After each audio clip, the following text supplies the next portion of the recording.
a better picture back there. How do you want me down there? Oh, there's 3 on the ladder, and then I'll step down.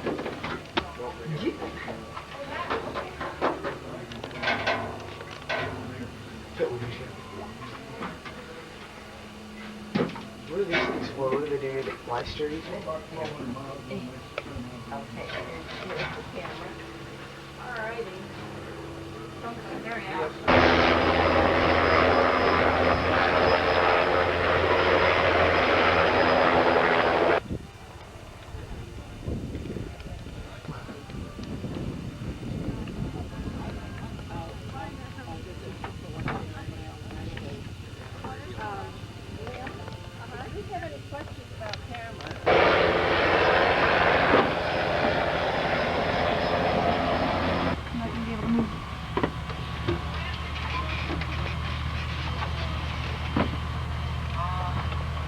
This is where there used to be a gap like this.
Out of Harvard.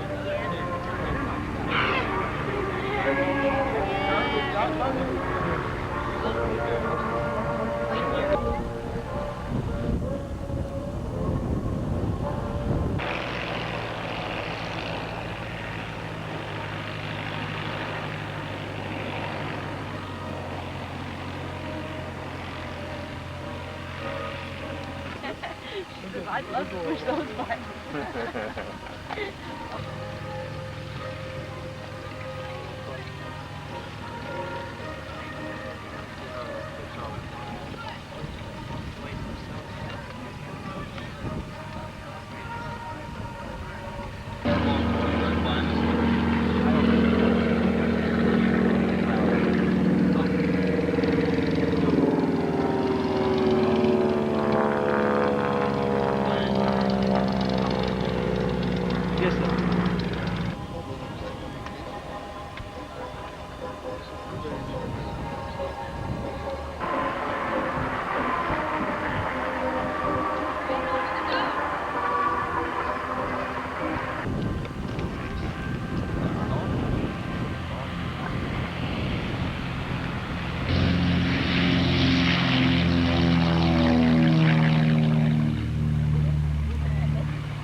There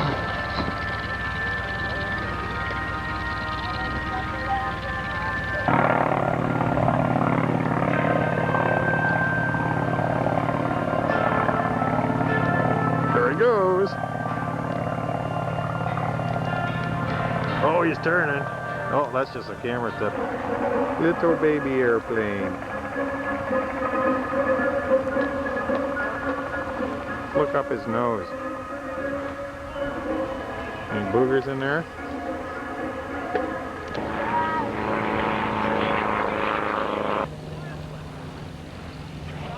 Hey there, boys. How you doing?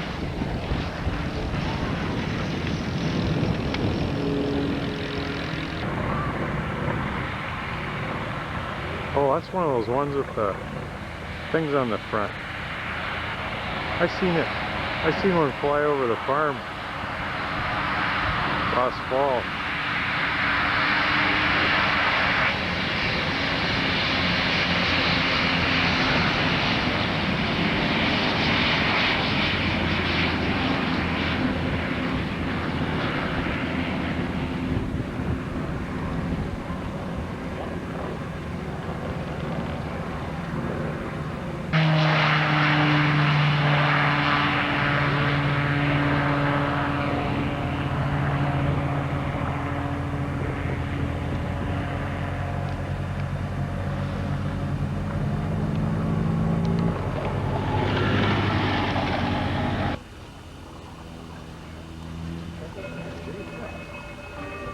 Oh.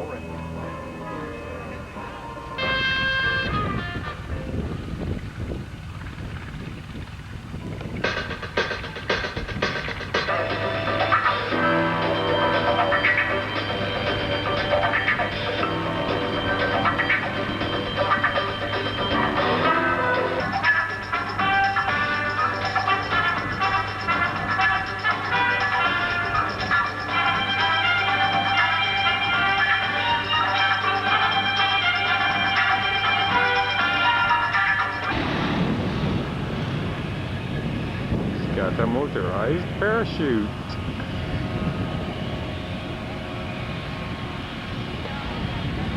Ah!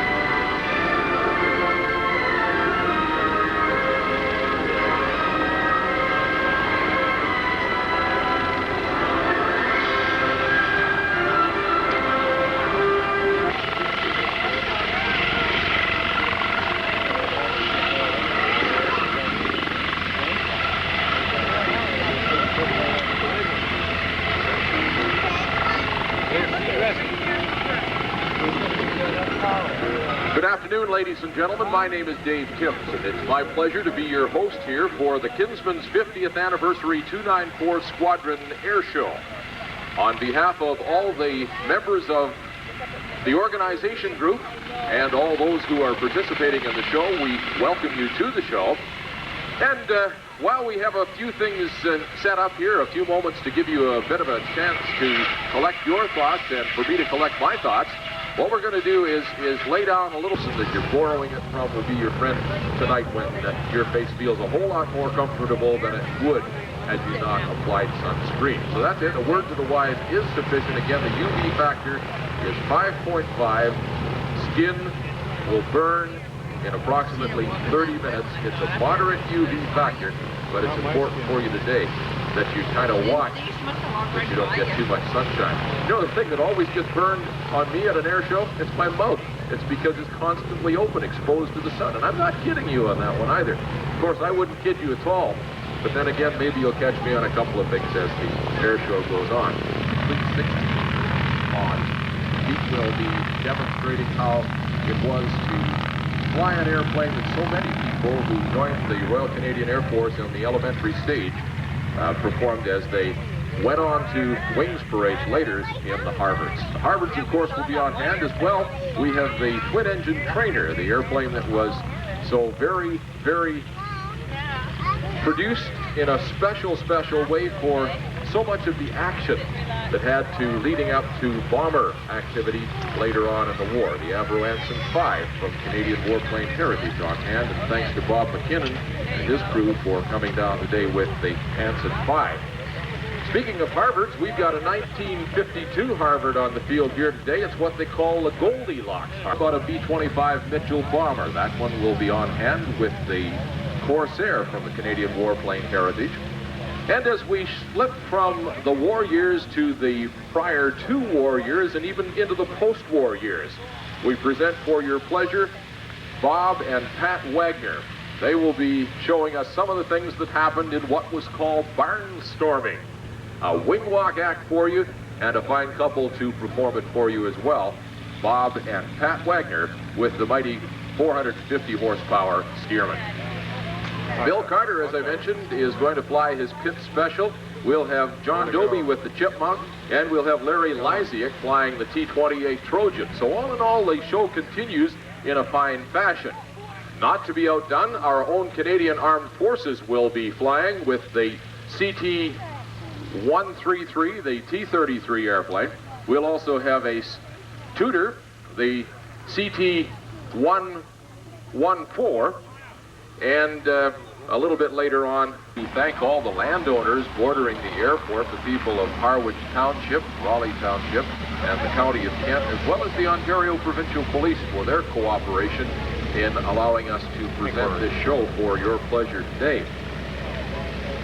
Without their support, it just wouldn't happen, and we thank them very much. Don't forget to pick up a copy of your Kinsmen's 50th Anniversary Air Show book.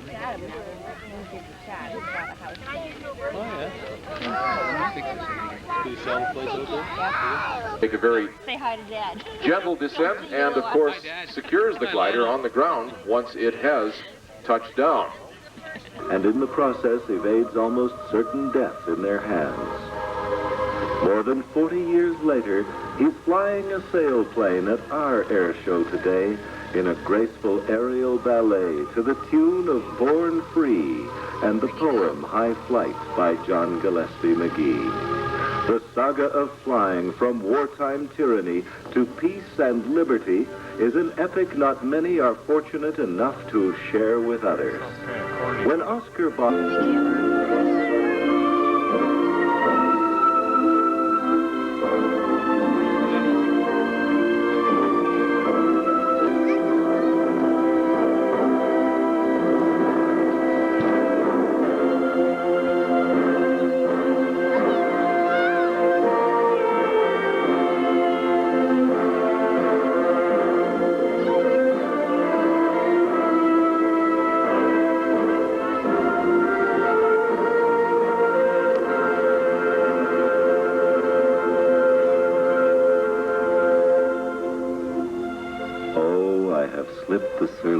of earth and danced the skies on laughter-silvered wings.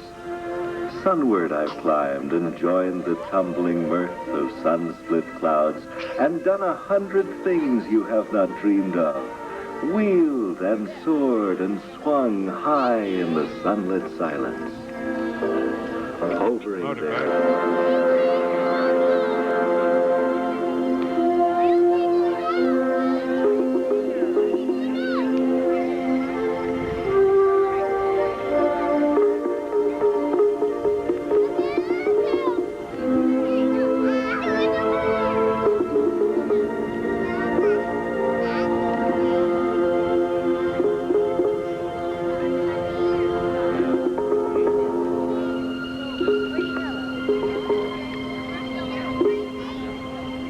Give him a round of applause as you see him stand alongside the sound of silence, Oscar's boss. Beautiful job done, Oscar. Tremendous. Okay, from the silence of flight to a little bit of activity as it was during the First Great War. We'd like to take you back in time back to the time when man first went aloft to observe the enemy in frail flying machines like what you see here today. The two SE-5, representative of the Royal Flying Corps in the First Great War, followed by a D-7 of the German side. Ladies and gentlemen, out of Brampton, Ontario, the activity out of the World War I Museum. To the German aircraft at the time. It was a gentleman by the name of Billy Bishop, who was the commander of number 85 Squadron RAF in June of 1918 in St. Omer, France, that went on and went into action and then eventually ended with a distinguished flying cross. You might check your logbook for 20242. Those of you that flew in the Second World War will not find it in your logbook, but those of you that flew after the war, that airplane being built in 1952, the Air Force pretty soon caught on to that, and they said, what we'll do is we'll put big, large numbers on the side of those harbors, and if someone runs into the old farm, we'll just ask you to copy down the number and report back to the squadron CO. Do clean the latrines or what have you. So there it is, number 46. That's a Mark II Harvard out of the Second World War. Already rolling now on the button of 05. The Avro Anson Mark V from the logbook there to see if you've flown that airplane as well. That was the most extensively used military aircraft during the entire Second World War. There were more Avro Ansons than any other type.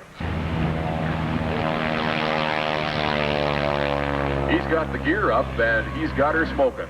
Look at that. That's Tom Rudder. I kid you not, that's his actual name, Tom Rudder. And he put a little bit of right rudder in there on this particular aircraft. The Fleet Finch II was one used in the elementary schools of the British Commonwealth Air Training Plan, replaced only in 1943 by the Cornell. The Finch was well liked for its ruggedness. It's most popular on the civil market as well. It's a fabric-covered airplane over a metal tubular frame. It's powered by an inner V5. It's amateured under, rather licensed under its amateur category. Its owner favors this particular type of licensing because he does a great deal of the work on the airplane himself at his farm there in Belmont. Wing fittings and miscellaneous pieces from Scotland, Ontario. The engine he found in Killarney, Manitoba. I didn't know there was a Killarney, Manitoba. I know there was Killarney, Ontario, but no Tiger Moth. Now today there's a Tiger Moth gathering in Guelph, Ontario. Tom Dietrich, who's one of the owners of a number of Tiger Moths, and a Jackaroo is having a little fly-in up. Any time now, Pete. That's fine, yes. Thank you very much. And I think Pete's going to put her down on the runway as well. No, he actually hit the grass, so that's exactly where he aimed toward. I knew that all along, but I thought I would fool you.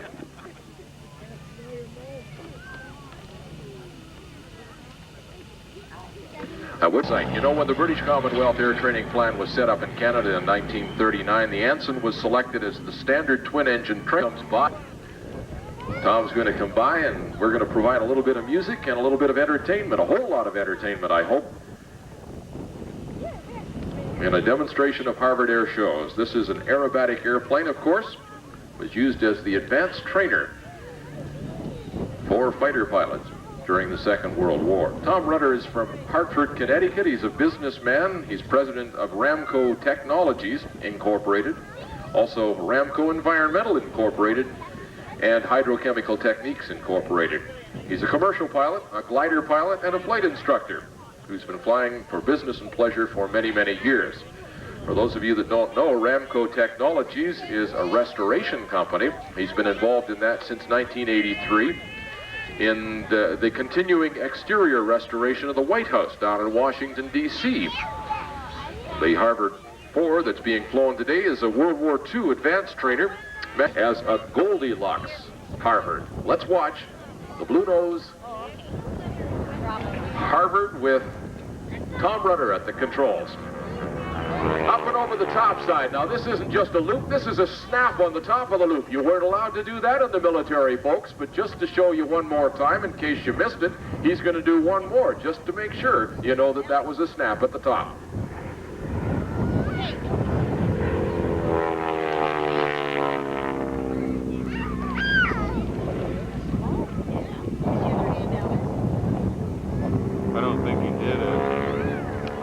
Did you catch it on the top there? All righty. In order to maintain his position over the field, Tom must bring the airplane over the top with another snap. How about that one? Rolling that airplane right over in the snap roll.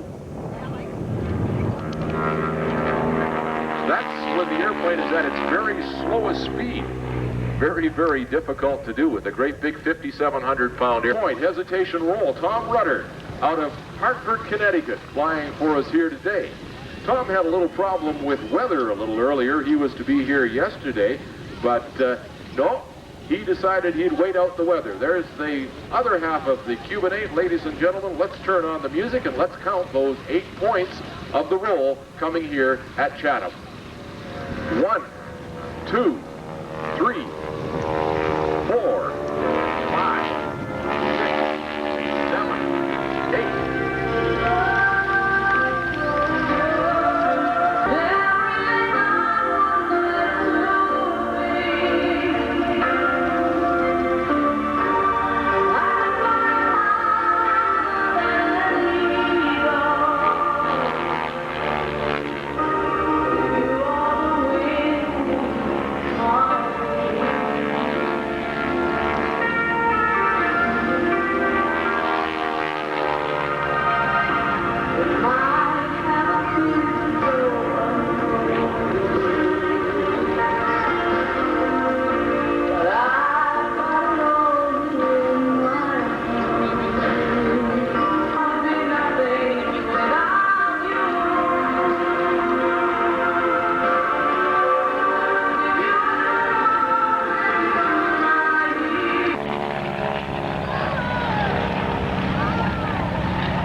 Runway 23 heading down to the button for takeoff. Another one of the fine airplanes on display here today, and another one symbolic, led by Jimmy Doolittle. Purposefully flying this Cliff Robertson Spitfire since September 16 of 1976. Let's listen to the sound of the Merlin.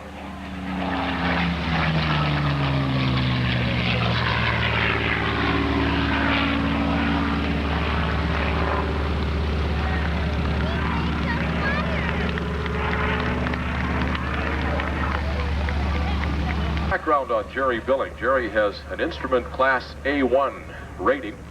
He also served in Vietnam from 1968 to 69, flew with the RCAF Aerobatic Jet Formation Team 52 to 56. Following the war, he flew with de Havilland Aircraft as a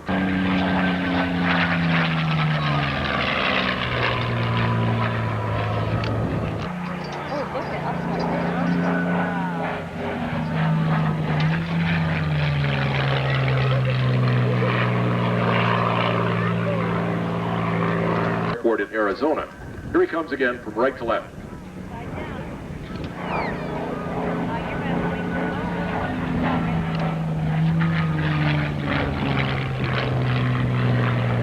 Jerry is a member of the Caterpillar Club. He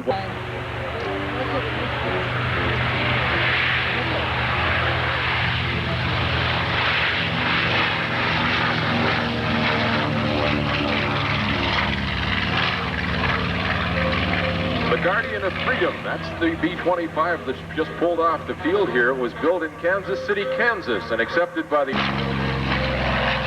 Goodyear FG-1D Corsair. From the Canadian Warplane Heritage, Peter Gutowski at the controls, taking off now to join up and form on to beating Japanese aircraft during that Second World War period.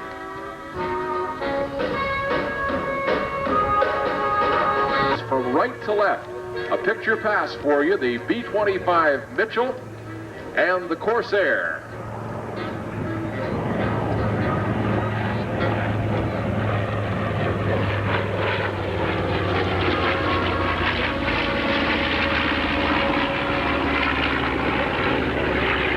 Indeed, the B-25 Mitchell bomber is a bomber remembered as the airplane that initiated the offensive in the Second World War for the United States forces.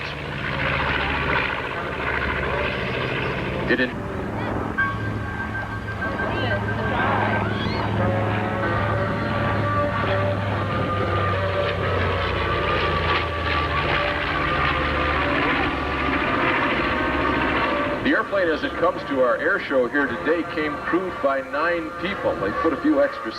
There's the wing down, so there's the pretty picture.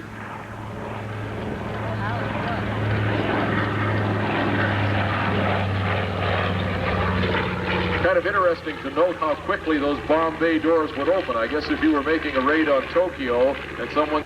And 1,700 horsepower on each side. Makes for a mighty fine airplane. And as you see that airplane landing, I suppose the same question goes through your mind as went through my mind. How did they get them off an aircraft carrier? 16 of them. How would you like to be Jimmy Doolittle, the first guy in the line? He had the shortest route to go.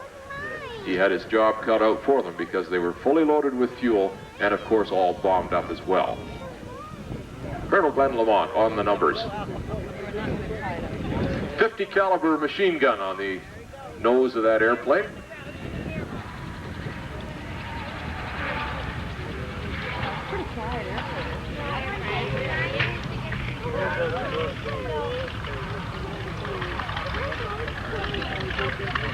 Okay, we're going to bring you back now to another airplane that was a Japanese destroyer, the Amamasakusa, in the closing days of the war.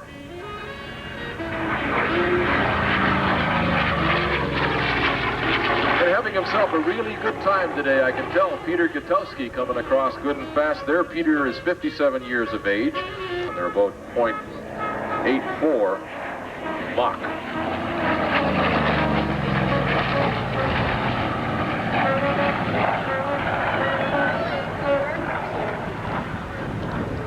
Done up in the colors of the airplane flown by Lieutenant Gray.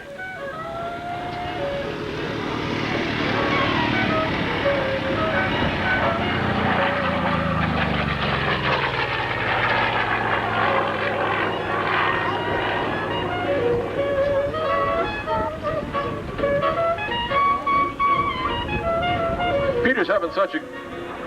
There's the high-speed pass and the wave.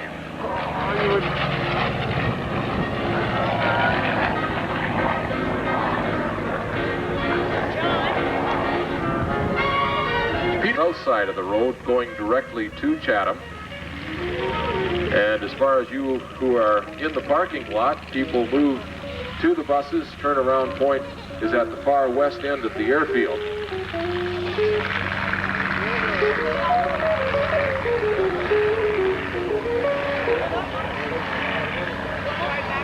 You could give them a little bit of a wave. They can see as they depart. I'm sure they're looking this way.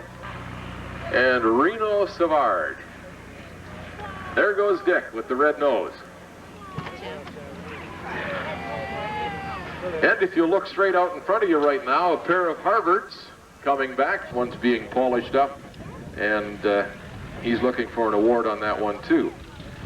Now then, we have a gentleman who is taking pictures in a Corsair.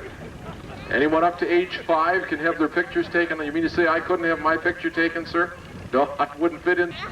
Out of Oshawa. Anywhere in North America, you're one of our winners. And here's an easy one, Julianne Smith. Julianne, congratulations. Julianne comes from Blenheim, Ontario. She's the number 2 winner. And Rob Penman from Barth, SS Barth. That's Chatham. Okay. Rob Penman, congratulations. You're winner number 3. Okay, ladies and gentlemen, if you would, look to your right, where the smoke is.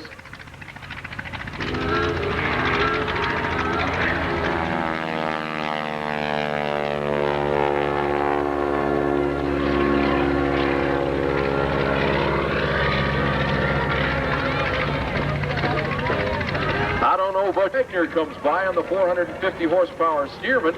From the takeoff roll there, you saw the roll. Now, the nose goes up, the airplane goes up. Bob Wagner goes up and arcs out a beautiful big barnstormer loop right there in the sky, right in front of you. Oh, I'll tell you, he's got the air conditioner on today. Over the top side for loop number 2. Looks ever so graceful as Bob goes over the top side and heads back up. Got Bob Solo there. and Bob's doing what he really lives and loves. Once or twice in the barrel roll of the sky there. Bob bought and built his first airplane back in 1961. He obtained a Wacko at that particular time, an excellent aerobatic airplane. He fell in love with aerobatics, and he's been doing air shows and aerobatics competitions from the summer of 1963. Back across center stage again. Here we go, over the top, ever so slow he goes in that great big roll of the barrel in the sky.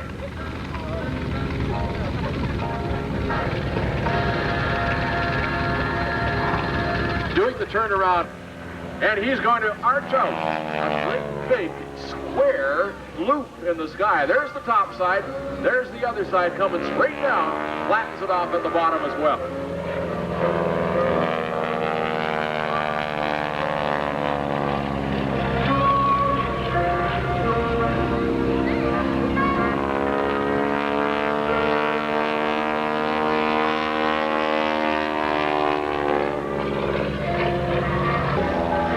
The top side, back on down across the middle.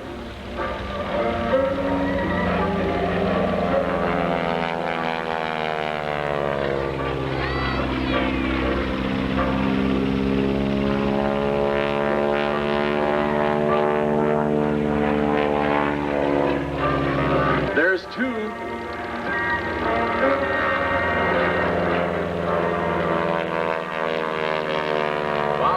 Working extra hard here today because that wind keeps changing its position. Have you noticed how the windsock's been rolling around? 1 minute it's coming out of the north and east, the next minute it's coming out of the west, and now it's coming out of the south. Here he comes, back over center stage again. Got the speed on. There you go, back over to the 1/4 knife edge.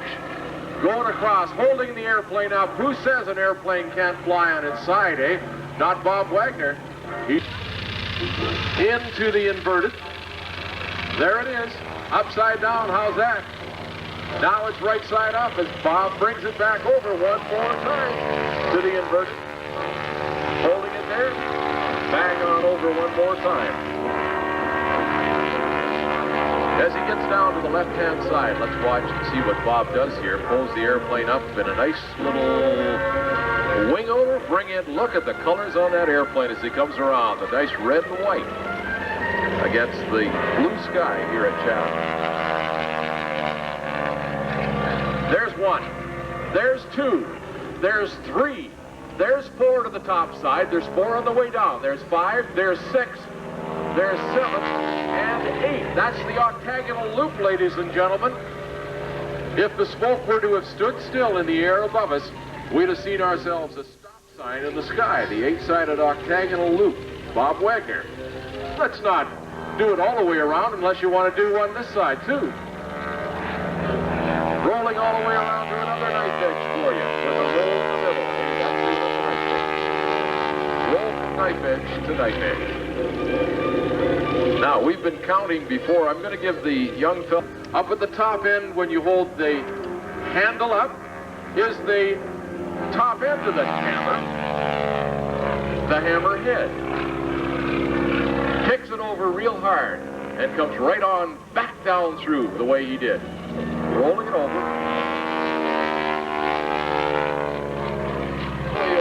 Rolling the barrel to the inverted, holding it in the inverted, waving at you from upside down. That's Bob Wagner's trademark.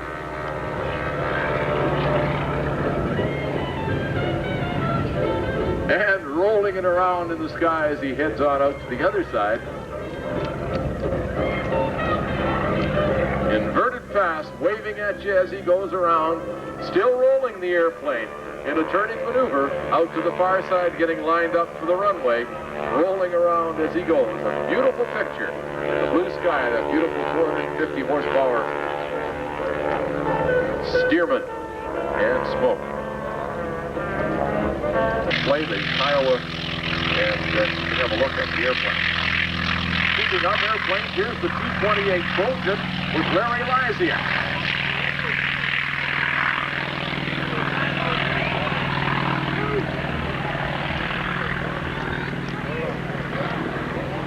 still got an hour of flying, ladies and gentlemen, so don't go away. Two aircraft that have just taken off, the de Havilland Chipmunk, which took off, and then following the Chipmunk, which is now on downwind, we'll have Larry Lysiak come by in his T-28 Trojan.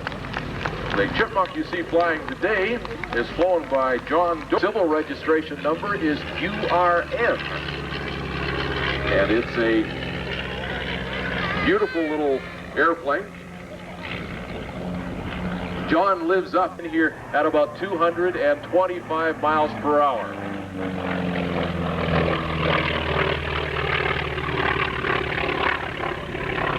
Passing by from left to right. Tell you a bit about the Chipmunk. Of course, it was an aircraft whose prototype first flew in Downsview, Ontario in May of 1946. All the way over in the barrel roll.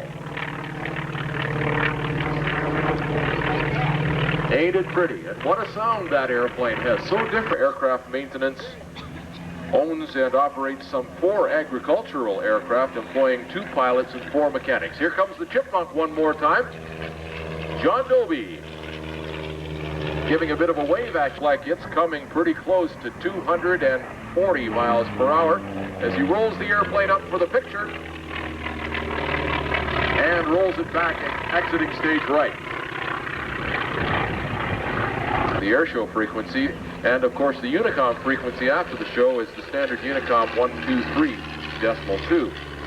John comes across nice and slow with the tailwind. Real name? That's my real name. I think great-grandfather was a sailor or something, but that's the name. 2 Ds and all. Tom, it's a real pleasure having you come in here. You're really still working on the White House. When's the due date?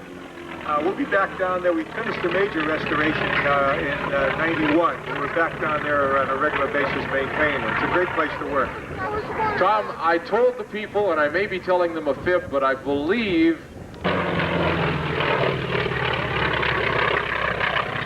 T-28 Trojan.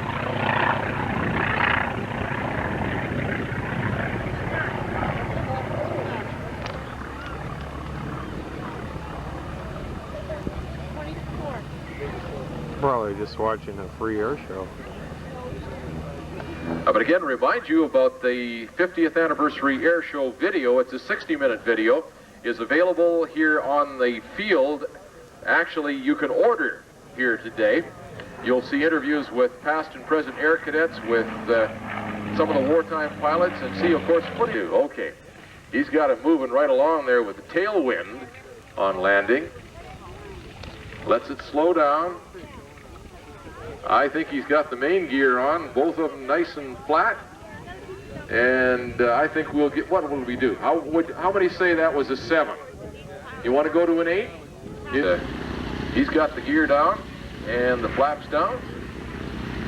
And we're going to score this one as well. All right, you ready for it?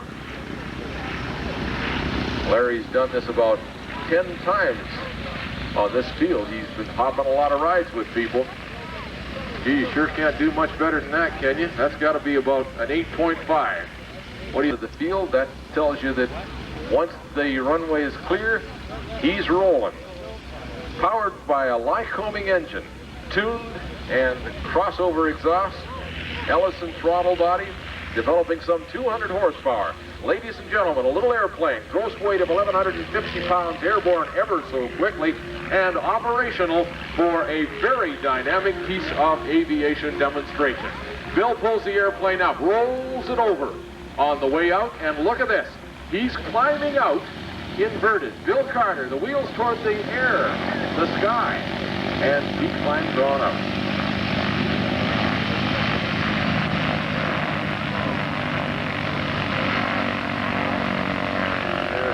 Comes the dirt.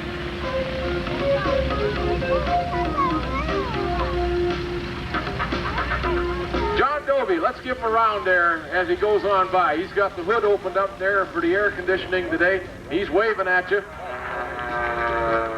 Now, as he gets to center stage, Bill Carter pulls the little kit special around, rolls it 1/4 of a time, extending the name of his sponsor, Esso Canada.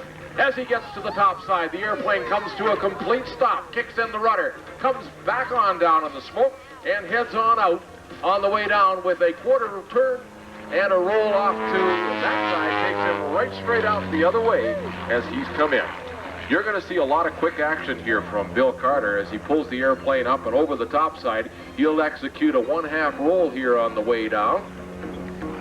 That brings him squared off with a whole lot of speed as he comes rolling back across center stage. He'll execute a pull-up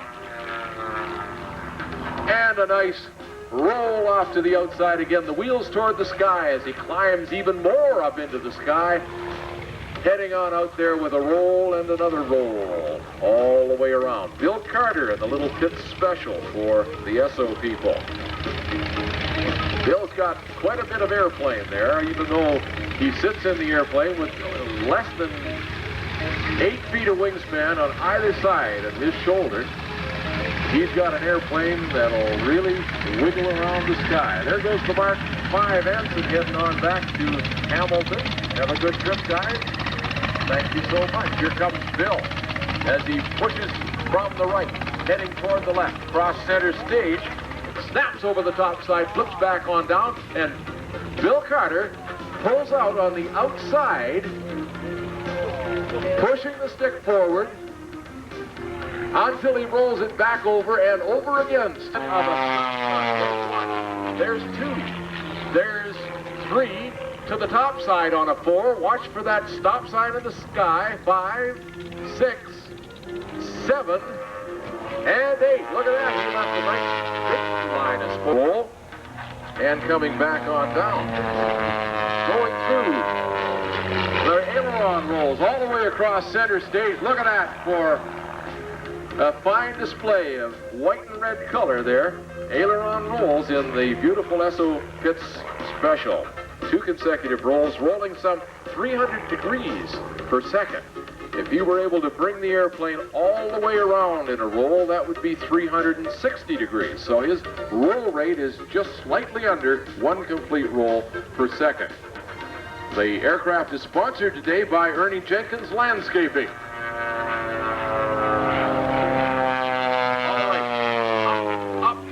Top side. When he gets to the top side, a very quick pullback on the stick, squaring over the top of the square loop. Now, straight on down, looking at the ground, ever as it increases in speed, coming up very fast. Bill again flattens it. That little 200 horsepower engine developing all that's needed to do the job today. As Bill this time goes out on the inverted side, rolling it back to level, rolling it over to the inverted, and all the way around to the level. For the turnaround, one of the difficult things to do in the airplane is to keep it situated right square over the field, but Bill's doing a very nice job here. The aircraft, in entering that square loop, came on hand at 170 miles per hour. The Esso Petroleum Pits you're watching today, 200 horsepower Lycoming engine, and doing it all just for you. Here he comes back. As he gets to the top side, roll, pushing over the top side. This is the push-pull, Humpty Dump. Straight on down, another roll on the way down, and exiting off to the right. The push-pull, Humpty Dump.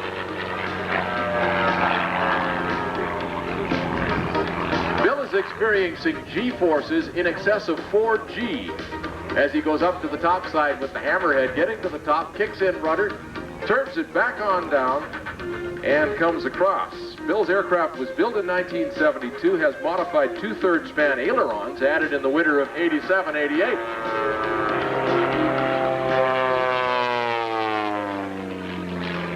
Next thing to impossible to talk over that fella. The aircraft burns 2.5 gallons of fuel an hour with the Esso Pit Special. As he gets to center stage, watch for the lay of the 8. There's the first part of the loop, over the top side. 5/8 of the loop, completed. Rolls the airplane over, comes back down across center stage. There's 1/2 of the loop. Gets to the far side, pulls back up, over the top side. Bill is one of these pilots that's able to execute this from the ground level up. Rolls back over, completing that nice big 8 in the sky for you. Bill's flying hours are now past 18,000. That's when you get to the head of the hammer. There goes Bill, straight up into the sky, rolling through a roll and a half to the top side. The little airplane just about stopped when Bill kicks in right rudder, and over he comes, again doing the 1/2 roll. And let's count the rolls here. There's the high pitch pass, holding it there right on its side as he goes on by. Look at the color there and look at the sign that says ESSO. That's good gas. Have you counted them? He's up to 8, 9, 10, 11, 12, 13, 14, 15, 16-point roll. Ladies and gentlemen, 22.5 degrees per the 1/2 pit special. It's the landing. A little bit of a wind blowing across the field there. Bill's got his wing down into the wind. And touchdown, a little bit of a bounce, and there it is. And in his crew, a wave of thanks to you.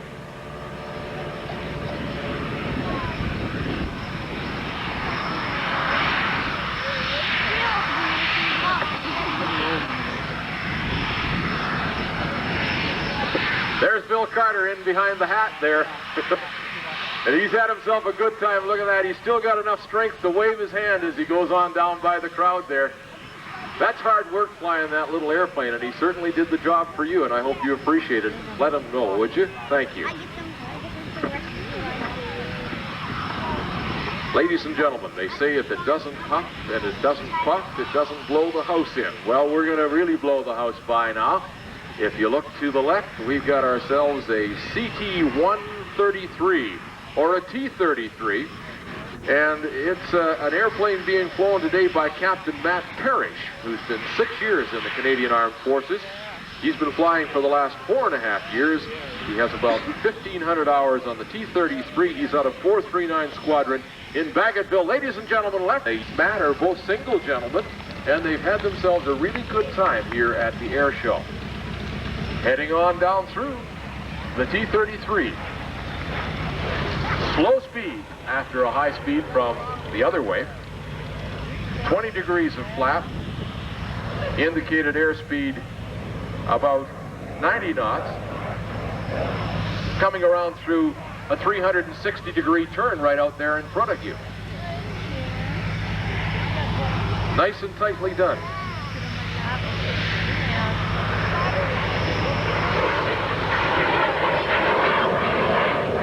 This is a Canadair-built T-33. It's some 40 years old. Canadian Armed Forces. Okay, the gear is down, the flaps are down, the light is on for landing. Here we go through with the slow speed pass.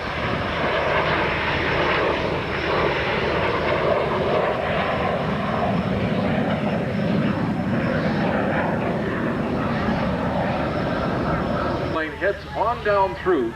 It'll be brought up to idle, and he'll churn on through with very little sound.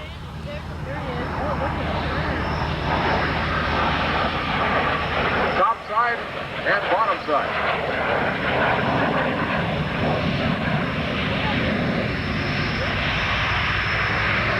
Carry VIPs around the country jet-wise. There's the whisper pass. That's what I called for before. I guess what happened was Matt wanted to do that pass downwind so he could... So it gives you a little idea of what they're carrying internal.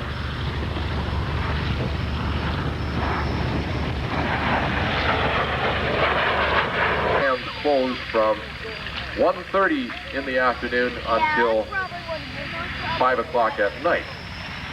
And there's more to come in the air show as we look once again to the left-hand side of the runway. And you'll hear spooling up. A nice little jet airplane that's going to take off and hold in position. Piloted by Captain Roger DeLong.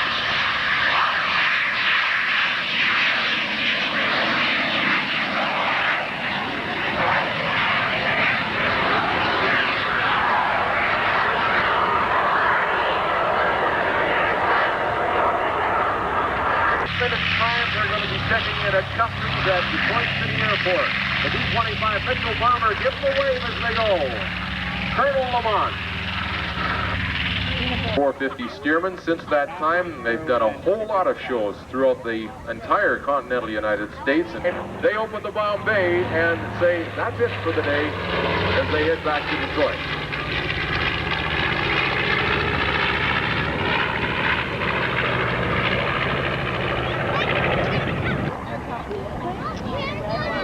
What Pat Wagner is doing on the wing of the Super Stearman today, holding her arms protruding out into that slipstream, airborne, Bob and Pat Wagner.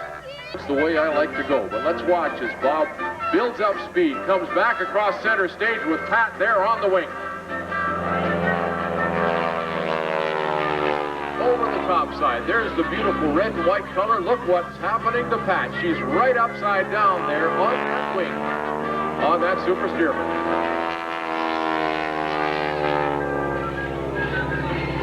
The airshow policy that Bob and Pat have is have Stearman will travel.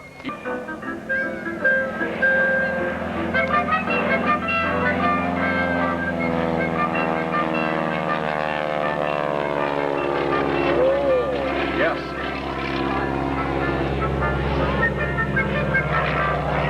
First of all, tucked away.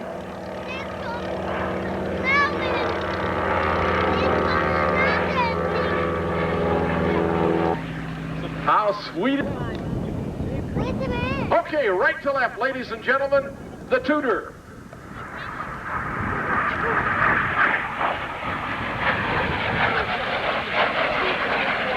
Captain Roger. One of the nice things about Captain DeLonge coming back for the 50th anniversary of 294 Kinsmen Squadron Air Cadets, he became the first military pilot to land a Canadian Armed Forces military jet at this airfield. It was done on Friday.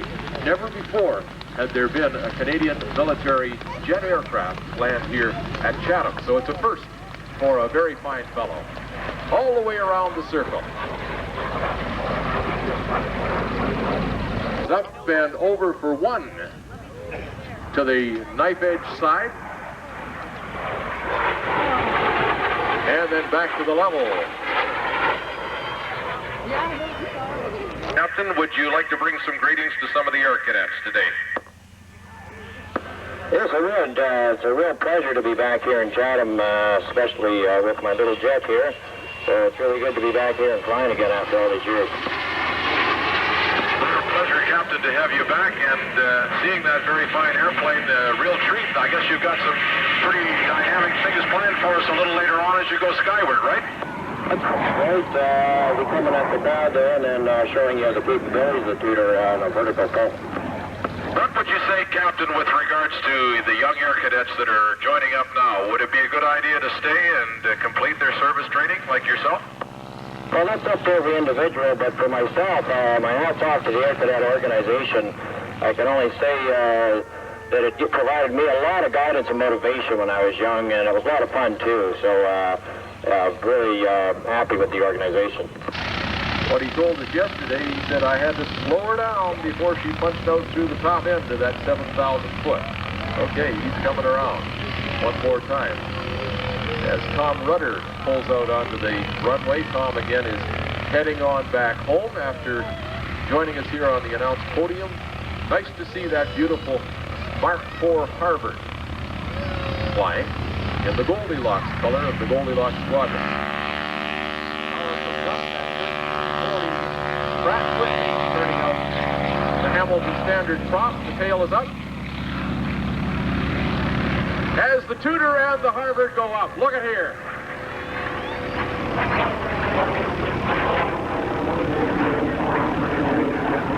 Right straight out top side, right up above us here.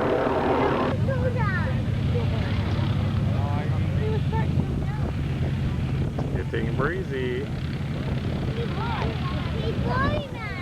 Now that we've got Tom Rudder down the road, heading on back, we're going to depart some more Harvards here for a special presentation coming up. The ground crew doing a dynamic job here today. as the aircraft pull out for their formation takeoff. The Harvards include Mark IV and Mark IIs.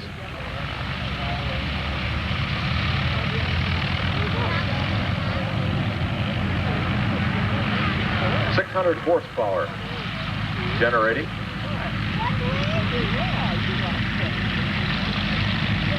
The props will turn at 2,300 RPM, 2,250 actually. And at that time, the props can actually approach at the 50 speed of sound, and that's the very distinctive sound that you get from the Harvard aircraft. Well recognized. Checking the mag, checking the pressures and the temperatures at this point, and getting set for their run out. Let's gear up to get the power push. Operating the hydraulic system and the flap and the gear rotate.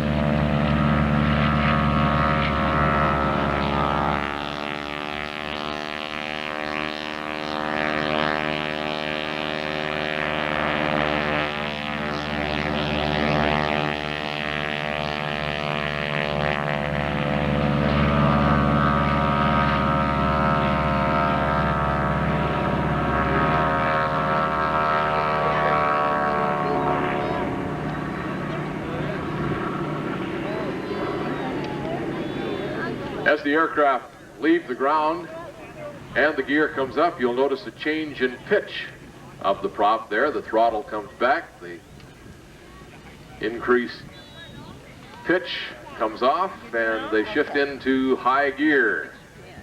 And they'll circle on out, forming up on each other as they climb on out to their holding position. The east end of the field again, the P-51 Mustang. Moonbeam mixed-wine aircraft, flown today by Lado Lennox. Time. We're so very pleased to have the P-51 Mustang here at the show. Truly a North. Out onto the active and set to roll.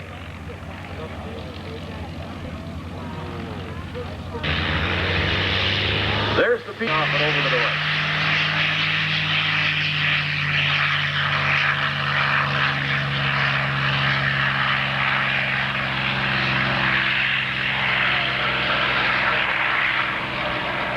Presented the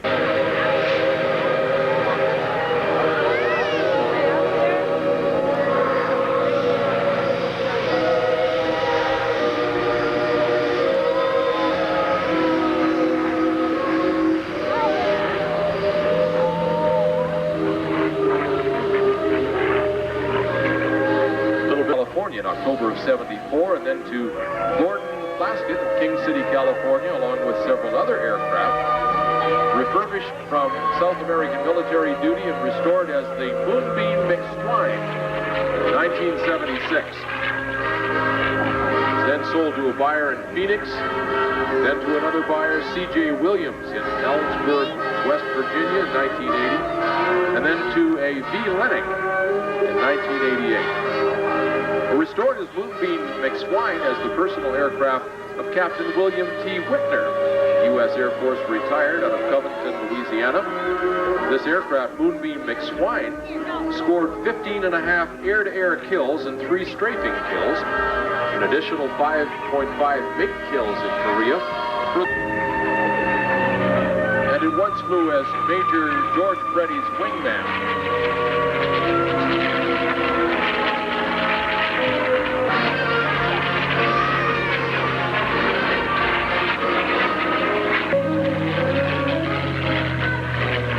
There it is.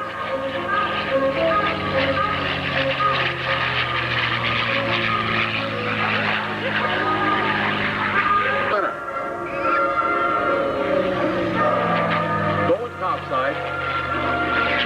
All the way over.